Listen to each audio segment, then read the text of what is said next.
प्रश्न कह रहा है कि भूमि से 60 मीटर की ऊंचाई पर एक पतंग उड़ रही है। ठीक है, ये हो गई भूमि और ये हो गया पतंग। ठीक है, यहाँ कह रहा है कि भूमि से इसकी जो ऊंचाई है ना वो 60 मीटर है। मतलब अगर भूमि से इसकी ऊंचाई मापे हैं तो ये यहाँ पतंग जो है वो 60 मीटर की ऊंचाई पर उड़ रही है। कह रहे पतंग से लगी डोरी को अस्थायी रूप से भूमि से एक बिंदु से बांध दिया गया।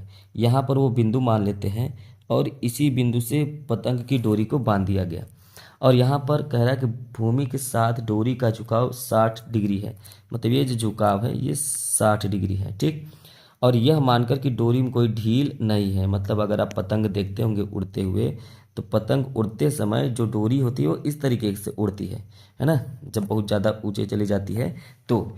लेकिन वास्तव में आपको ध्यान देना है कि यहाँ पर प्रश्न कह रहा है कि डोरी में कोई ढील नहीं है, मतलब डोरी बिल्कुल सीधे है ये मान लेना है। तो आपको डोरी की लंबाई बतानी है, मतलब यहाँ पे कर्ण बताना है, क्योंकि ये लंब हो जाएगा और ये आधार हो जाएगा और ये कर्ण हो जाएगा और ये 90 डिग्री हो जाएगा, जबकि हमको 60 डिग्री दे रखा है। तो प्रश्न आसान हो गया। अब समकोण त्रिभुज ए बी सी में, क्योंकि आप इसको मान लीजिए कि ये ए है, ये बी है और ये सी है। ठीक है, तो यहाँ पर ए से लेके बी तक की जो दूरी है वो 60 मीटर है।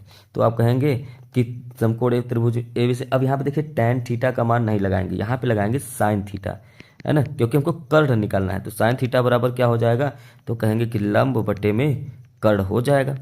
क्योंकि आधार तो हमको पता नहीं है और आधार नहीं पता है तो आधार और कर्ण दोनों लेके करेंगे क्या, तो हमको कर्ण निकालना है। तो लंब पता है तो साइन थीटा का मान रखेंगे। थीटा का मान अब कितना है तो आप कहेंगे साइन 60 अंश है और लंब कितना है तो 60 मीटर है और कर्ण तो हमको निकालना ही निकालना है। कर्ण का मतलब क्या है ए सी। साइन 60 अंश का मान होता है √3/2 बराबर 60/AC। तिर्यक गुणा कर देंगे तो AC बराबर हो जाएगा 60 गुणे 2 बटे में √3। अब आप करेंगे परमेयीकरण, जो कि √3 से ऊपर गुणा करिए, √3 से नीचे गुणा करेंगे। तो अब यहाँ पर ये मान जो आ जाएगा ये हो जाएगा 60 गुणे 2 गुणे √3 बटे में √3 का गुणा √3 में करेंगे तो 3 आ जाएगा और 3 से आप इसको काट दीजिए आ जाएगा 20। तो 20 दूनी 40 √3, 40 √3 ये हो जाएगा आपका आंसर, इतना मीटर। ठीक है, उम्मीद है कि आपको ये प्रश्न समझ में आया होगा। समझ में आया तो इसे सब्सक्राइब करिए और लाइक जरूर करिए।